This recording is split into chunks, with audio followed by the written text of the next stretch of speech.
Bendiciones, amados hermanos. Les saludo cariñosamente a cada uno de ustedes y agradecer a Dios este precioso tiempo que nos permite de estar compartiendo una vez más en nuestro canal A la Luz de su Palabra, donde estamos compartiendo nuestra serie de los profetas menores anunciando al Reino del Norte. Ya estamos en nuestra segunda sección del libro de Oseas, donde en la primera sección hemos podido presenciar cómo Dios representa la vida infiel de su pueblo, representándola con una mujer adúltera. Ahora en esta sección veremos de manera expositiva cómo lo hemos visto en todos los libros que hemos estado compartiendo en esta serie de los profetas menores anunciando al Reino del Norte. Hoy estaremos dándole lectura al verso 1 desde el capítulo 4 en adelante, ya que en nuestra primera sección, de manera natural, hemos podido obtener la primera división de este libro. Por ejemplo, en el capítulo 1 nos encontramos con este verbo imperativo que dice: ve, tómate una mujer. Luego en el capítulo 2 dice: decida vuestros hermanos. Nuevamente este verbo imperativo. Y luego nuevamente nos encontramos con este verbo imperativo que dice: ve, ama a una mujer amada de tu compañero. Y así logramos, ¿cierto?, tener nuestra primera división de este libro de Oseas. Y ahora, la segunda sección, tendremos también esta misma referencia, ya que se repiten también estos verbos imperativos, como por ejemplo, oíd palabra de Jehová en el verso 1 del capítulo 4. En el verso 1 del capítulo 5 dice: oíd esto. Y en el capítulo 6 dice: venid y volvamos a Jehová. Entonces ahí tendríamos nuestra segunda división de este libro de Oseas. Esto lo señalo, amados hermanos, para que ustedes también puedan obtener estos métodos y puedan hacer estos ejercicios cuando se acercan al texto bíblico. La idea es compartir estas herramientas que Dios nos permite para nuestro estudio personal de la palabra de Dios. Entonces estaremos compartiendo desde el capítulo 4 en adelante. Y dice: oíd palabra de Jehová, hijos de Israel, porque Jehová contiende con los moradores de la tierra, porque no hay verdad, ni misericordia, ni conocimiento de Dios en la tierra. Entonces, amados hermanos, vemos este verbo imperativo que dice: oíd palabra de Jehová, hijos de Israel. Dice: porque este conector, ¿cierto?, que también le hemos dado mucho énfasis en nuestros estudios, que nos señala la causa y el efecto. Dice: porque Jehová contiende con los moradores de la tierra. Y esta palabra contender tiene una connotación de un juicio formal en el original del texto hebreo. Y nos da esa connotación de un juicio, una acusación formal. Dice: con los moradores de la tierra, porque no hay verdad, ni misericordia, ni conocimiento de Dios en la tierra. Aquí vemos, amados hermanos, tres elementos sumamente importantes. Por ejemplo, menciona verdad, misericordia y también señala conocimiento. Estos tres elementos son fundamentales dentro del pacto, pero acá les señala que no hay verdad, ni misericordia, ni conocimiento de Dios en la tierra. Y Y esta palabra conocimiento en el original hebreo es da'at, que quiere decir que es conocimiento, un conocimiento vivencial, real, no un conocimiento intelectual. Y eso es lo que está demandando de este pueblo, ya que Dios no encontró verdad, no encontró misericordia ni conocimiento de Dios en la tierra. Y luego el verso 2 dice: perjurar, mentir, matar, hurtar y adulterar prevalecen, y homicidio tras homicidio se suceden. Esa era la condición actual de este pueblo, donde sucedían todas aquellas cosas que acabamos de mencionar. En el verso 3 dice: por lo cual se enlutará la tierra y se extenuará todo morador de ella, con las bestias del campo y las aves del cielo, y aún los peces del mar morirán. Ciertamente hombre no contienda ni reprenda a hombre, porque su pueblo es como los que resisten al sacerdote. Entonces, amados hermanos, acá cuando menciona que se enlutará la tierra y que se extenuará todo morador de ella, mencionando la naturaleza, mencionando la creación de Dios, ellos saben muy bien de qué está hablando el autor del libro, ya que en el pensamiento hebreo ellos tenían muy claro que todo lo que tenía que ver con la creación de Dios, ya sea con la naturaleza, con su fertilidad y también con toda creación de Dios en la tierra, tenía una conexión directa con su estado espiritual. Es decir, si ellos obedecían a Dios y estaban en una comunión plena con Dios, ellos podían esperar y también experimentar la bondad de Dios y su bendición. Entonces ellos tienen muy claro a qué se refiere el autor, señalando la naturaleza y la creación de Dios, como las bestias del campo, las aves del cielo y aún los peces del mar. Pero aquí señala que morirán, dando a conocer su estado espiritual delante de los ojos de Dios.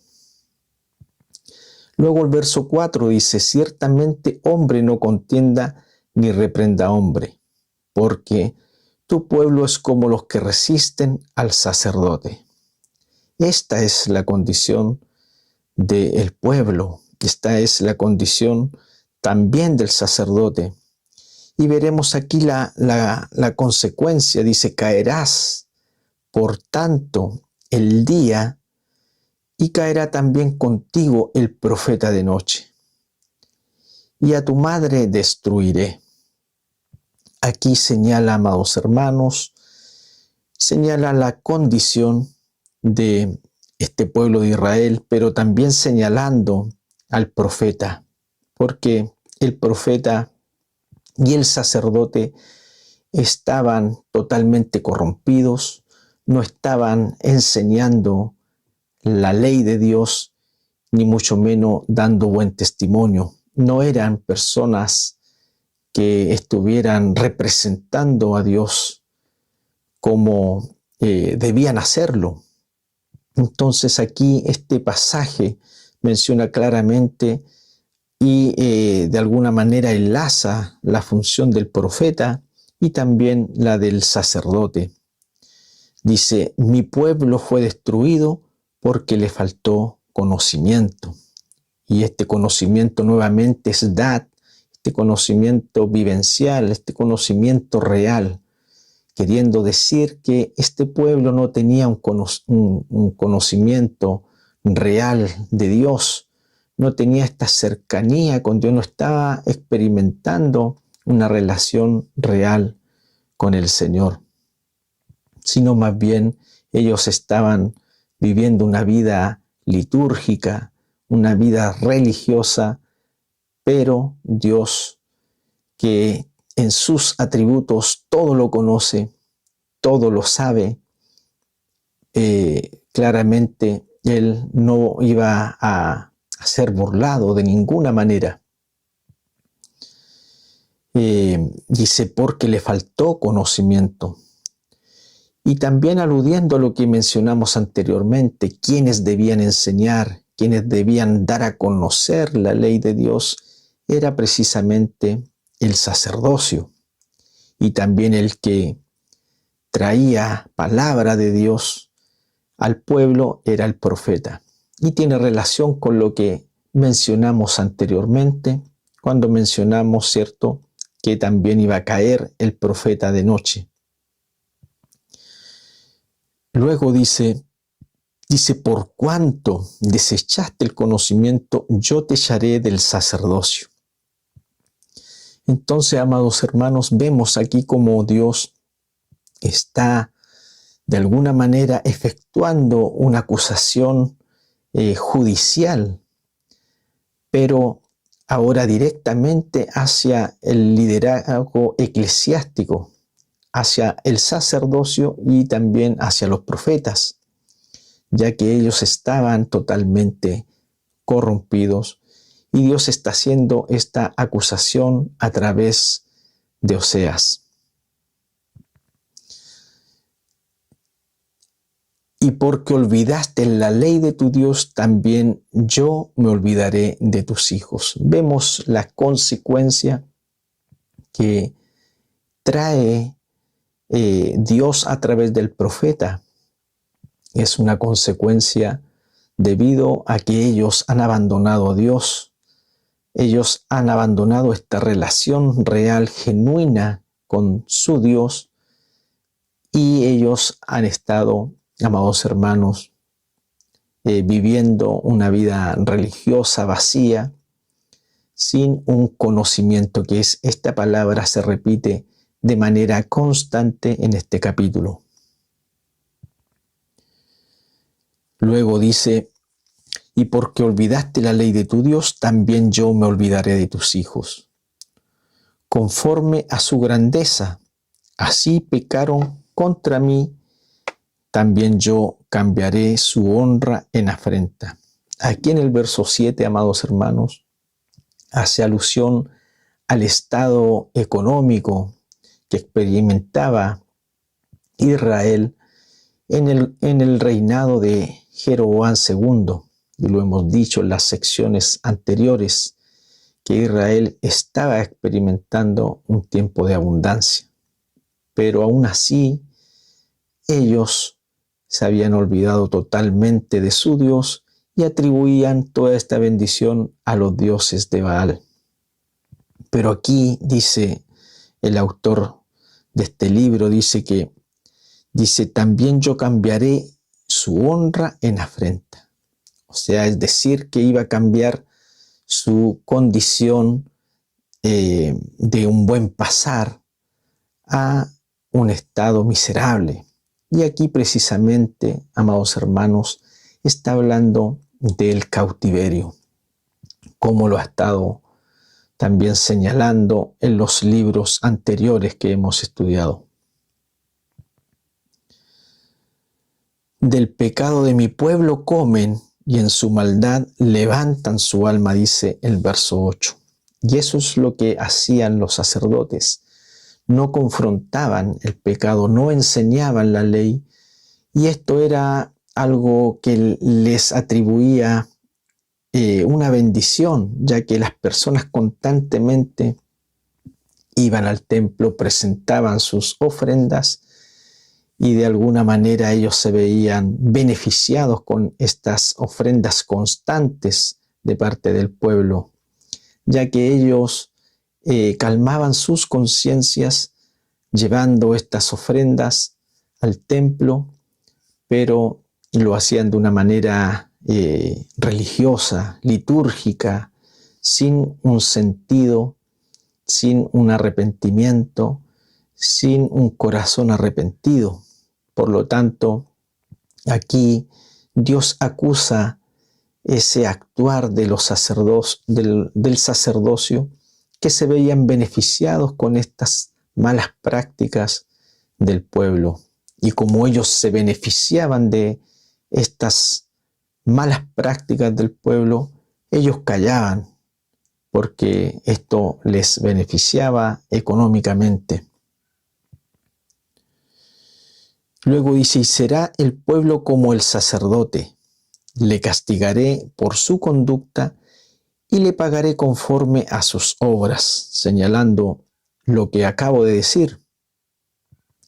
Dice, comerán, pero no se saciarán, fornicarán, mas no se multiplicarán. Entonces acá, amados hermanos, hace alusión a precisamente lo que ellos adoraban, porque ellos adoraban, hacían adoración a Dios y a la misma vez a los dioses de Baal. Estaban cayendo en el sincretismo. Y por ese motivo, aquí Dios le dice que ellos comerán, pero no se saciarán, porque ellos adoraban a los dioses de Baal, que traían, según ellos, su abundancia y también su fertilidad. Por eso dice, fornicarán, mas no se multiplicarán. O sea, Dios de alguna manera está dando a conocer que Él es el único Dios verdadero y que ellos erran totalmente al estar practicando esta adoración a estos falsos dioses, ya que Él es el único Dios verdadero sobre toda la tierra y sobre todo lo que existe. Y dice,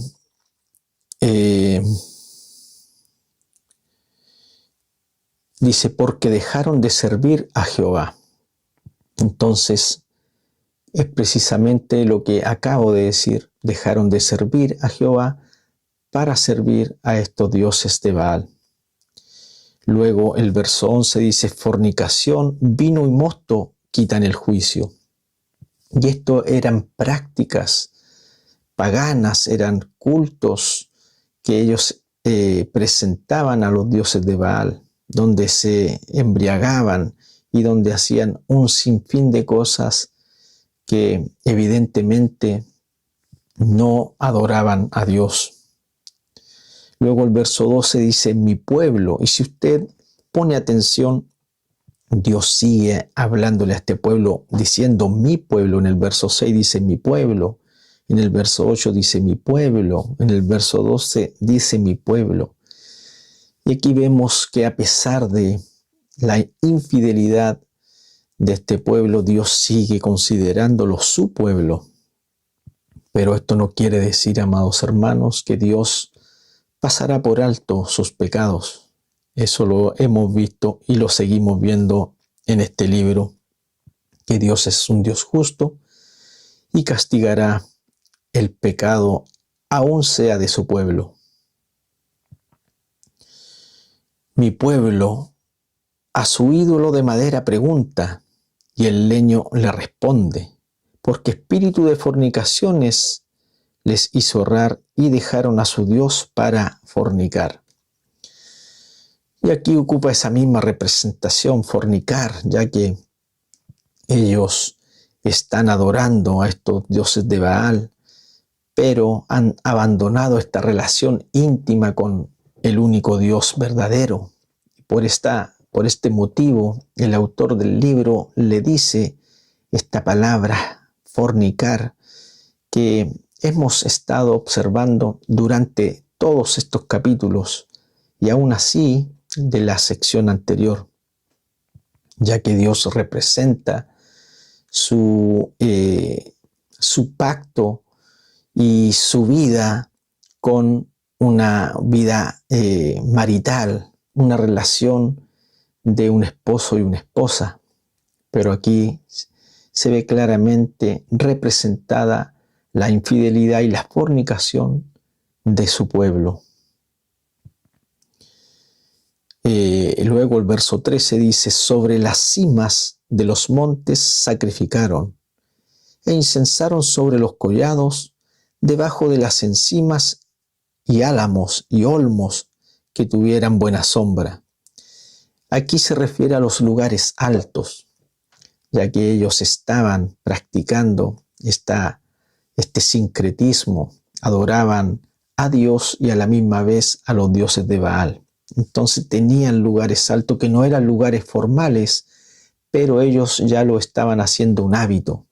Ellos constantemente estaban practicando estos servicios, esta adoración a los dioses de Baal, y ya lo hacían de manera personal. Ya cada cual buscaba estos lugares altos, estos árboles altos, para presentar sus ofrendas a los dioses de Baal.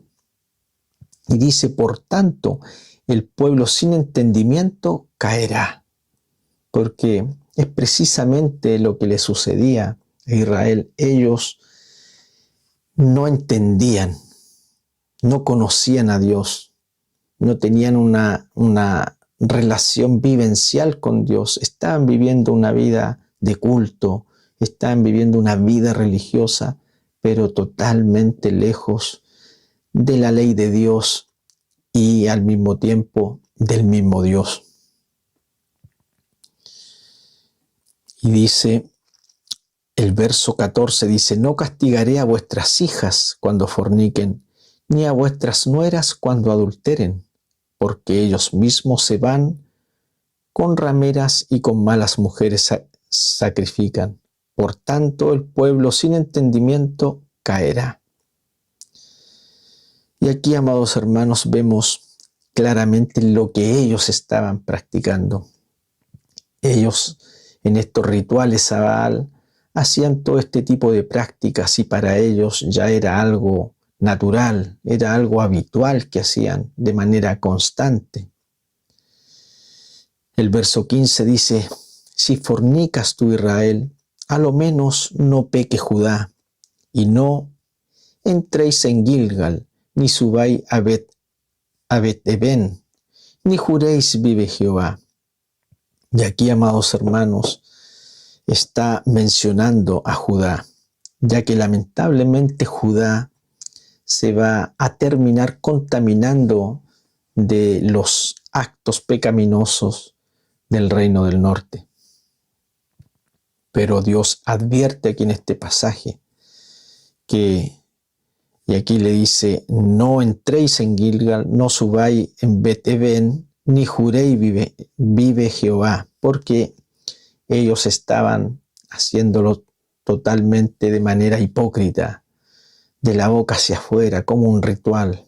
Y por ese motivo Dios le dice a Judá que no lo hiciera como lo estaba haciendo el reino del norte. Luego el verso 16 dice, porque como novilla indómita se apartó Israel. Esa palabra indómita es como indomable, como novilla indomable se apartó Israel. Los apacentará ahora Jehová como a corderos en lugar espacioso. Luego el verso 17 dice, Efraín es dado a ídolos, déjalo. Su bebida se corrompió, fornicación sin cesar. Sus príncipes amaron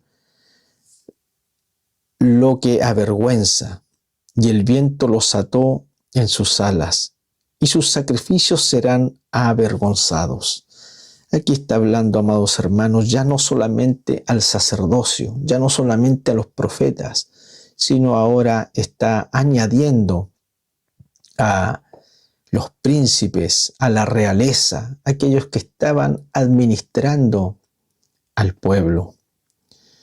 Eso es lo que está mostrándonos este capítulo. Vemos cómo primeramente señala la mala conducta del sacerdocio, de los profetas, pero ahora también está añadiendo a el liderazgo, ya sea formal, el liderazgo ya no eclesiástico, sino civil del reino del norte. Y esto lo seguiremos viendo en el capítulo 5 del verso 1. Y aquí nuevamente nos encontramos con este verbo imperativo. Dice, sacerdotes, oíd esto y estad atentos. Y aquí menciona ahora a la casa de Israel y casa del rey. Y es lo que acabamos de decir. Está hablando a los sacerdotes, pero también está ahora añadiendo ese id, es un conector de adición. O sea, está añadiendo a otras personas a el mensaje que quiere dar a conocer. Sacerdotes, oíd esto y estad atentos, casa de Israel y casa del rey. Dice, escuchad, porque para vosotros es el juicio, pues habéis sido lazo en Mizpa y red tendida sobre Tabor. Estas ciudades son ciudades simbólicas del reino del norte, pero aquí claramente está hablando de juicio, está hablando de castigo este pasaje. Luego el verso 2 dice, y haciendo víctimas han dejado hasta lo profundo, han bajado hasta lo profundo, perdón. Por tanto, yo castigaré a todos ellos. Yo conozco a Efraín, e Israel no me es desconocido, porque ahora, oh Efraín, te has prostituido y se ha contaminado Israel. Aquí está dando a conocer la vergüenza de Efraín, la vergüenza de sus actos pecaminosos. Ya no están ocultos, sino Dios ahora los da a conocer, los hace manifiesto y les dice que Él conoce lo que ellos están haciendo. Yo conozco a Efraín, dice, e Israel no me ha desconocido, porque ahora, oh Efraín, te has prostituido y se ha contaminado Israel. El verso 4 dice, no piensan en convertirse a su Dios, porque espíritu de fornicación está en medio de ellos y no conocen a Jehová. Nuevamente encontramos esta palabra, conocer, de relación. Eso es lo que viene hablando la hilación del contexto, del sentido de relación íntima, de una relación vivencial, porque ellos todo el tiempo estaban presentando sus ofrendas, sus sacrificios, estaban yendo al templo, pero la demanda es acá que no conocían verdaderamente a Dios, no tenían una relación real con Dios, sino todo era litúrgico, todo era algo como hipócrita, algo, una relación totalmente engañadora. No era de lo más profundo de su corazón, sino era algo totalmente pasajero, algo prácticamente haciendo algo como rutinario. Esa sería la palabra precisa para ilustrar lo que quiere decir el autor. Luego el verso 5 dice, la soberbia de Israel desmentirá en su cara. Israel y Efraín tropezarán en su pecado y Judá tropezará también con ellos. Y vimos anteriormente la advertencia que Dios hace a través del profeta a Judá.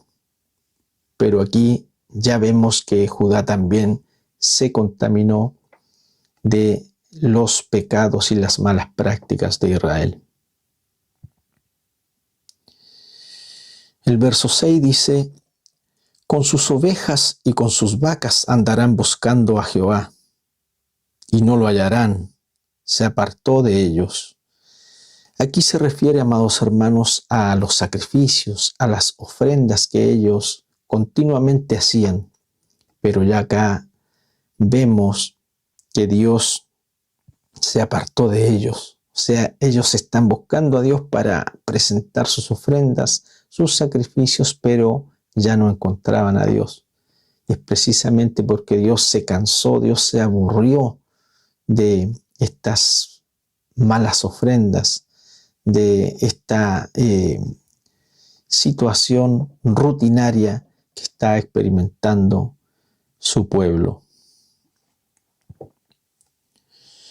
Luego el verso 7 dice, contra Jehová prevaricaron, porque han engendrado hijos extraños, ahora en un solo mes serán consumidos ellos y sus heredades.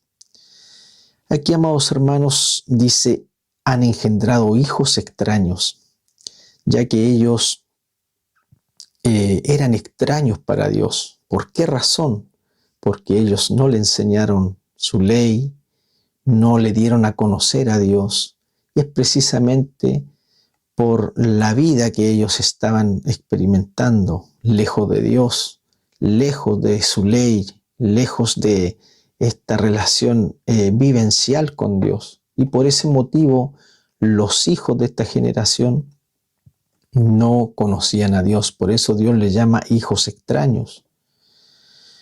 Luego el verso 8 dice, tocad bocina en Gabá, trompeta en Rabá, sonad alarma en Bet-Eben, tiembla, oh Benjamín. Y aquí, amados hermanos, se refiere a este toque de bocina, es como una alarma de guerra, como queriendo decir, se aproxima la guerra, vienen los enemigos, estén alerta. Y es precisamente lo que está sucediendo. Dios está hablando a través del profeta, pero al no ser aceptado su mensaje, es lo que se le acerca a este pueblo que no quiere entender, que no tiene esa intención de volverse a Dios porque están totalmente ciegos, sordos, y su corazón está totalmente lejos de Dios. El verso 9 dice, Efraín será asolado en el día del castigo. En las tribus de Israel hice conocer la verdad. Los príncipes de Judá fueron como los que traspasan los linderos.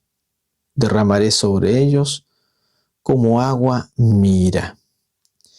Y aquí está hablando de los príncipes de Judá, ya que, como lo mencionamos anteriormente, ellos se terminaron contaminando. Ellos tomaron estos malos ejemplos y siguieron la misma conducta del reino del norte. Y por eso aquí también veremos, amados hermanos, cómo Dios también les dice que ellos también recibirán castigo. Y es precisamente lo que veremos también a través de toda esta serie, ya que, amados hermanos, este exilio, este cautiverio es el cautiverio asirio del reino del norte. Pero aproximadamente 100 años más tarde, Judá experimentará también un cautiverio por mano de los babilonios. Entonces, amados hermanos, es a lo que se refiere el autor de este libro. Luego el verso 11 dice, Efraín es vegado, o sea, Efraín es aplastado, quebrantado en juicio, porque quiso andar en pos de sus vanidades. Yo pues seré como polilla Efraín, y como carcoma a la casa de Judá. Aquí está dándole haciendo este énfasis a hacer como un castigo lento, usando esta metáfora de la polilla, ya que la polilla cuando come algo lo come de manera lenta, cuando por decir, come una pieza de ropa, lo hace de manera muy lenta, y por eso ocupa esta figura. Dice, yo pues seré como polilla Efraín y como carcoma a la casa de Judá. Dice, y verá Efraín su enfermedad y Judá su llaga. Irá entonces Efraín a Asiria y enviará al rey Jareb, mas él no os podrá sanar ni os curará la llaga. Y es precisamente, amados hermanos, lo que estaba haciendo este pueblo, y no solo este pueblo, sino los reyes del reino del norte. Vimos anteriormente que este periodo de reinado fue muy decadente, donde hubieron muchos reyes, matanza de reyes, y se ponían reyes continuamente. Ellos ponían reyes conforme a su corazón, y por lo tanto había una decadencia muy decadente del reinado y también del pueblo, ya que ellos buscaban las asociaciones, las alianzas con pueblos extranjeros. Y eso, amados hermanos, para Dios era un acto totalmente infiel de parte de su pueblo, ya que Él representaba su fortaleza, su cuidado, su sustento, pero ellos no descansaban en el sustento de Dios, no descansaban en Dios de ninguna manera, y por ese motivo ellos estaban acudiendo a estos pueblos que le rodeaban, buscando seguridad, buscando alianza con estos pueblos. Pero Dios siempre les dio a conocer que no se mezclaran con los pueblos que le rodeaban. Y de esta manera ellos caían constantemente en esta infidelidad hacia Dios.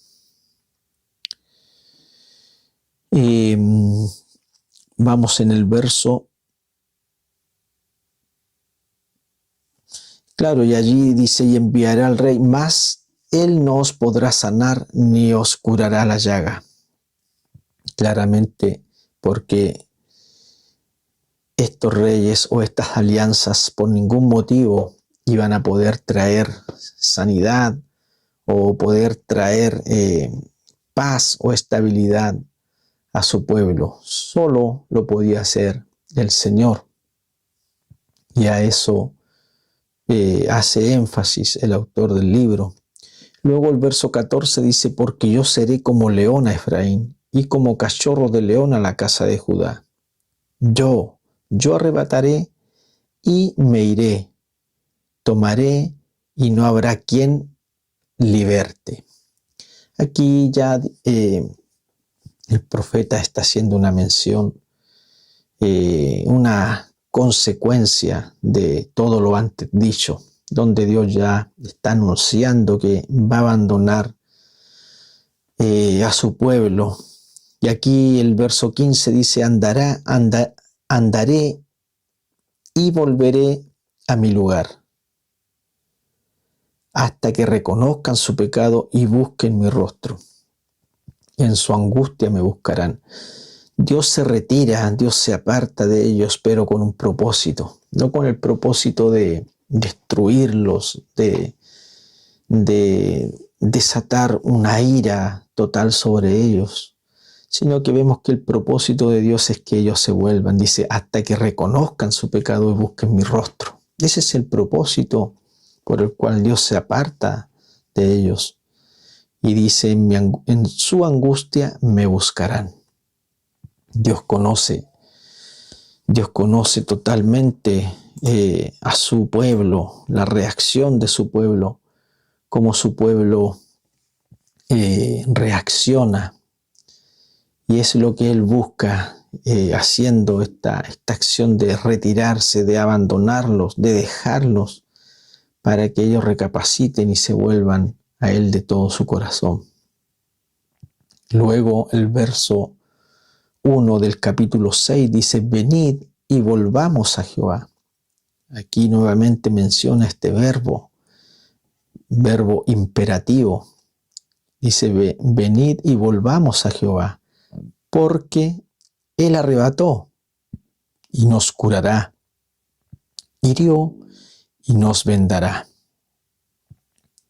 Dice, nos dará vida después de 2 días, en el tercer día nos restaurará y viviremos delante de Él. Aquí, amados hermanos, está haciendo una invitación, pero esta invitación es superficial, porque hay una invitación a volverse a Dios. Y dice, Él arrebató y nos curará, hirió y nos vendará. O sea, ellos están reconociendo que Dios puede curarlos, que Dios puede vendarlos, pero también ellos están reconociendo que Dios ha provocado este dolor, esta herida en ellos. Pero aquí vamos a ver, amados hermanos, que hay un falso arrepentimiento y Dios, como lo hemos dicho anteriormente, no puede ser burlado, porque Él todo lo conoce, todo lo sabe. Él es un Dios omnisciente, omnipresente, conoce nuestras intenciones, conoce nuestro corazón. Él sabe todo, amados hermanos, por lo tanto, Dios no puede ser burlado de ninguna manera. Dice, nos dará vida después de 2 días, y estos 2 días señala como algo muy rápido, algo que son 2 días solamente, hablando ellos de una restauración o un arrepentimiento así como rápido, momentáneo, que como que Dios va a correr a ellos a socorrerlo de manera inmediata. Entonces acá se empieza, amados hermanos, a dar a conocer este sentido de este falso arrepentimiento. Dice, nos dará vida después de 2 días y al tercer día nos resucitará y viviremos delante de Él, dice.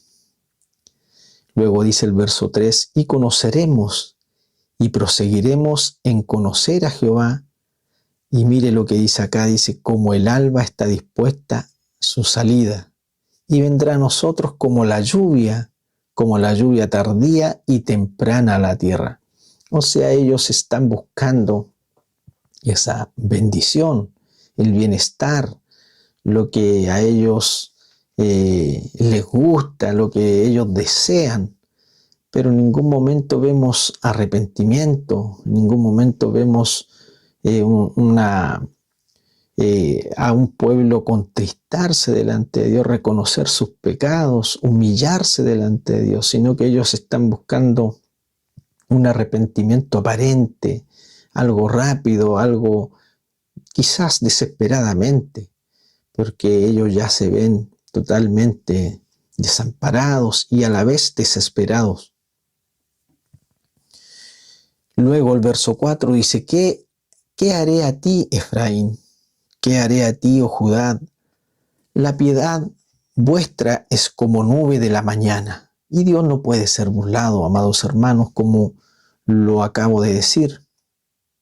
Porque aquí claramente menciona el autor, dice, la piedad vuestra es como la nube de la mañana y como el rocío de la madrugada. Y aquí luego dice que se desvanece. O sea, es algo superficial, algo momentáneo, algo rápido, algo efímero. No es algo que permanece, no es algo que tiene una seguridad, algo que ya ha tomado una decisión, un cambio de vida, un cambio de actitud para con Dios. Eso no lo muestra de ninguna manera este pueblo. Y Dios inmediatamente se da cuenta de aquello. Y dice el verso 5, por esta causa yo corté por medio de los profetas, con las palabras de mi boca los maté, y tus juicios serán como luz que sale. Y aquí, amados hermanos, Dios les recuerda todo el tiempo que les estuvo hablando a través de sus profetas. Por ejemplo, vemos al profeta Amós, que profetizó aproximadamente durante 4 años a este pueblo para que se volviera a Dios, para que se arrepintieran de sus pecados. Dios intervino de muchas maneras para que ellos reaccionaran, despertaran, pero ellos no lo hicieron. Con todo esto, amados hermanos, Dios envía al profeta Oseas para seguir con esta amonestación, para seguir exhortando a este pueblo, para que se volvieran a Dios. Pero el mensaje es rechazado.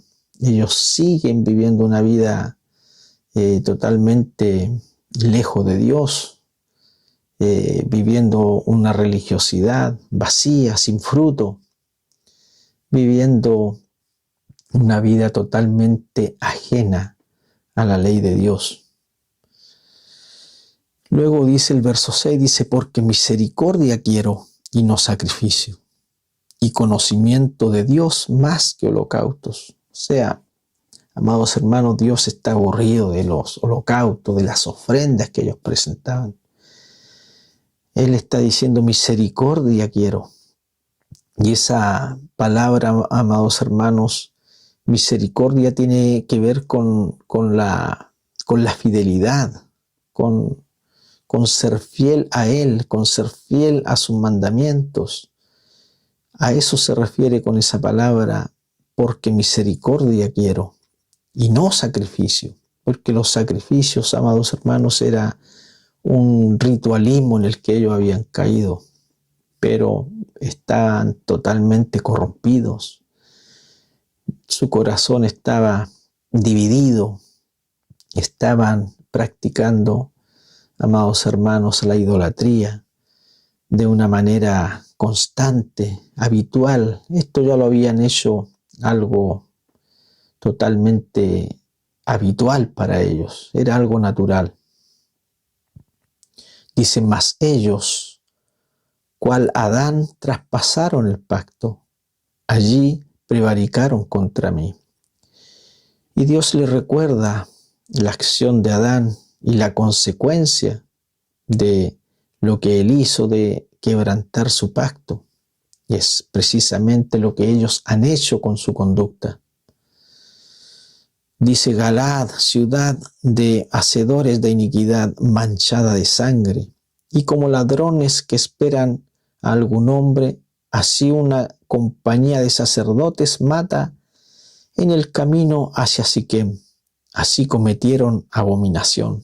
Y estas ciudades son reconocidas como ciudades donde se efectúa mucho pecado, sangre, matanzas y todo ese tipo de cosas.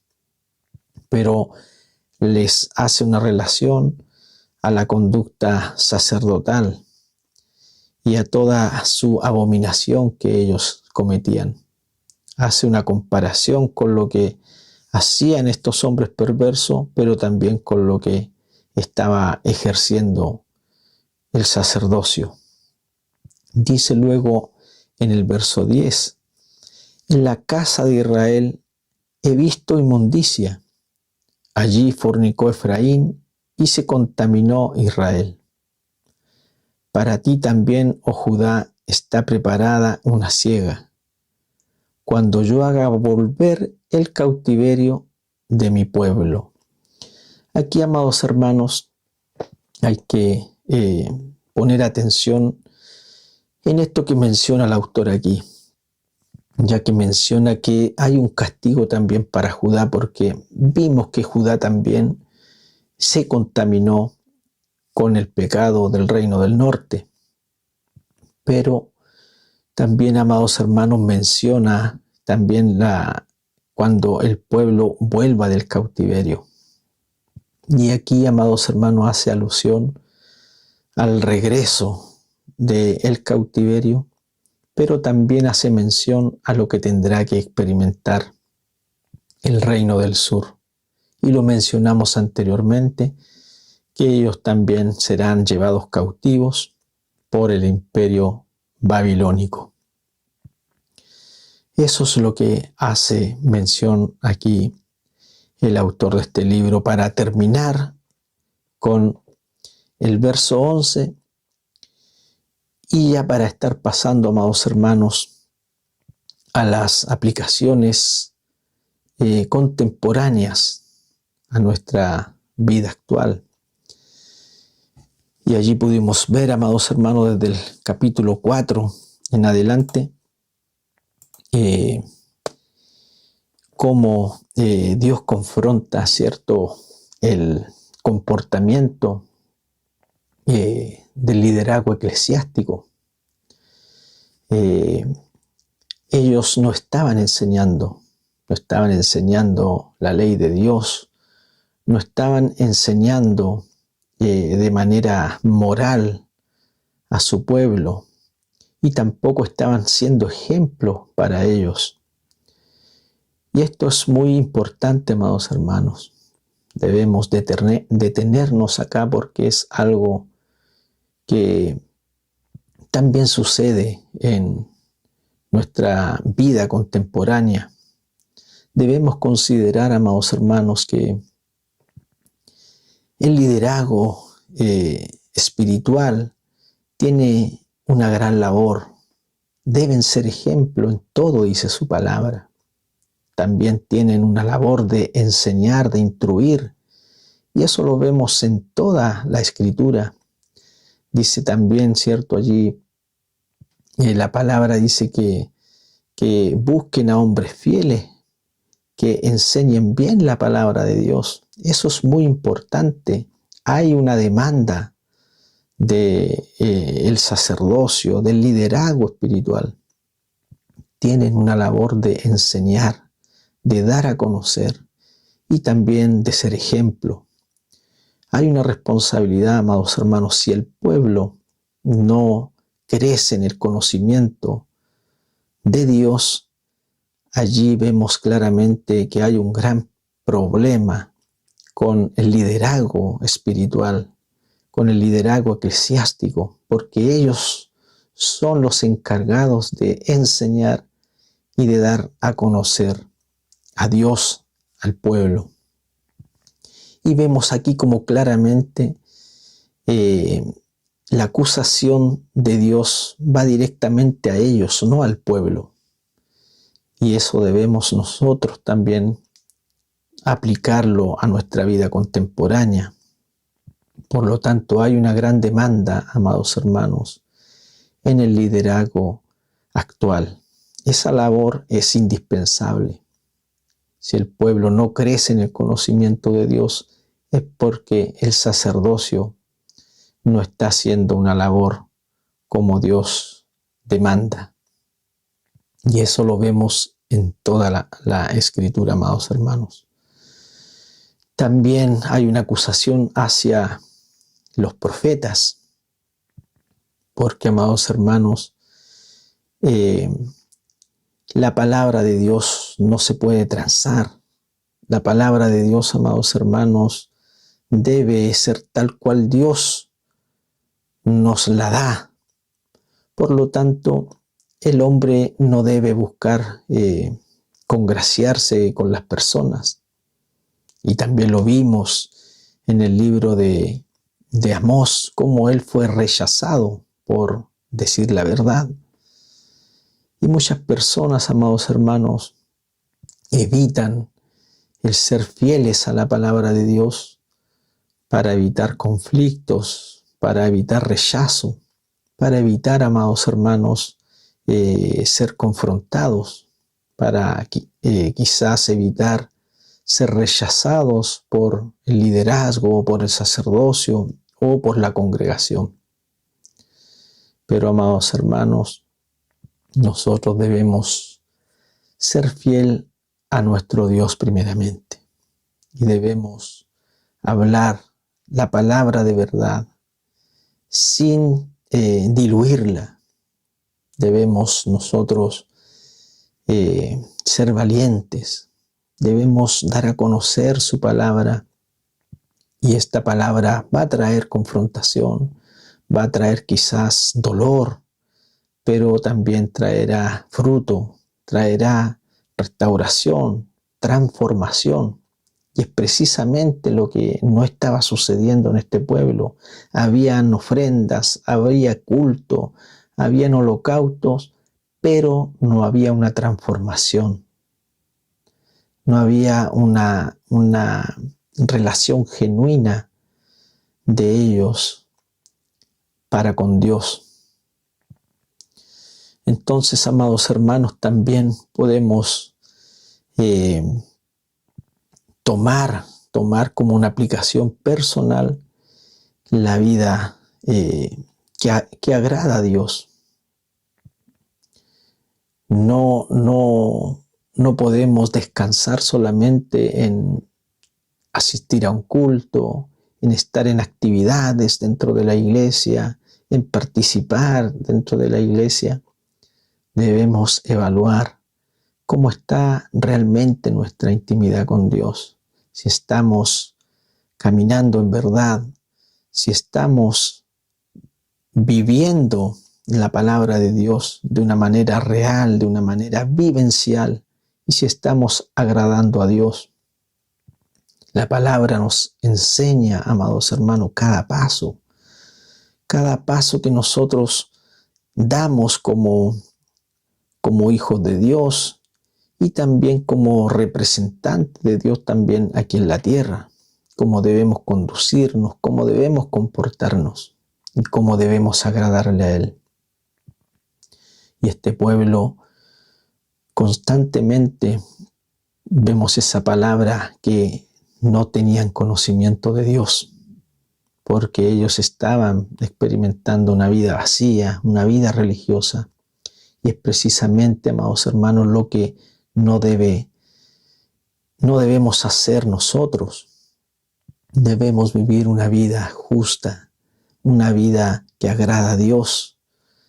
Y a Dios no podemos engañarlo, amados hermanos. Dios conoce todas las cosas. Por lo tanto, debemos conducirnos como Él nos demanda en su palabra. También, amados hermanos, podríamos tomar como aplicación personal a nuestra vida contemporánea. Tenemos, amados hermanos, una gran responsabilidad. Y esa responsabilidad, amados hermanos, es ser fiel a Dios, ser fiel a su palabra, ser, amados hermanos, hacedores de su palabra, ser ejemplos, amados hermanos, para quienes nos observan. Es precisamente esa demanda, esa acusación que Dios hace para el sacerdocio, para el liderazgo, y ya sea porque vimos que había una exhortación para el sacerdocio, para los profetas, pero también para aquellas personas que están, ¿cierto?, liderando, ya sea como príncipes o reyes. Ellos también, hay una demanda para ellos. Y esto nos enseña, amados hermanos, que en todas nuestras áreas de nuestra vida donde nosotros estemos, debemos conducirnos como a Dios le agrada, amados hermanos, conforme a su palabra.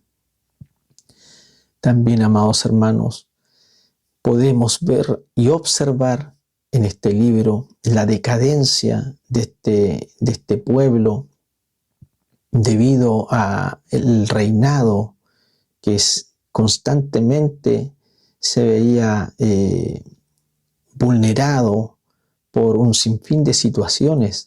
En este periodo de ministerio del profeta Oseas hubieron 7 reyes, y eso muestra la decadencia de este liderazgo, ya que ellos ponían reyes conforme a su corazón. No eran hombres establecidos por Dios. Y esto también, amados hermanos, nos enseña que debemos nosotros, hermanos, también tomar esto a nuestra vida práctica, a nuestra vida eclesiástica. Hay requisitos, amados hermanos, para establecer a las personas en el liderazgo de la iglesia, ya sean, amados hermanos, pastores, ancianos, diáconos y todo lo que se otorga como responsabilidad dentro de la congregación. Hay requisitos, amados hermanos, y estos requisitos son establecidos por Dios. Y al no considerar estos requisitos establecidos por Dios, amados hermanos, estamos faltando a su palabra. Y esto también traerá consecuencias. Y Dios nos deja todas estas enseñanzas para que nosotros podamos tomarlas y aplicarlas a nuestra vida contemporánea. Y vemos esta decadencia de este reino del norte debido a estos reyes que eran puestos por el hombre y no eran puestos por Dios. Y así, amados hermanos, podríamos seguir añadiendo tanta riqueza literaria que nos trae, hermano, esta sección, pero ya hemos llegado a una hora de transmisión, amados hermanos, y seguiremos en nuestra próxima sección con el profeta Oseas. Así es que sean muy bendecidos, amados hermanos. Dios les bendiga de gran manera a cada uno de ustedes, donde quiera que se encuentren. Bendiciones.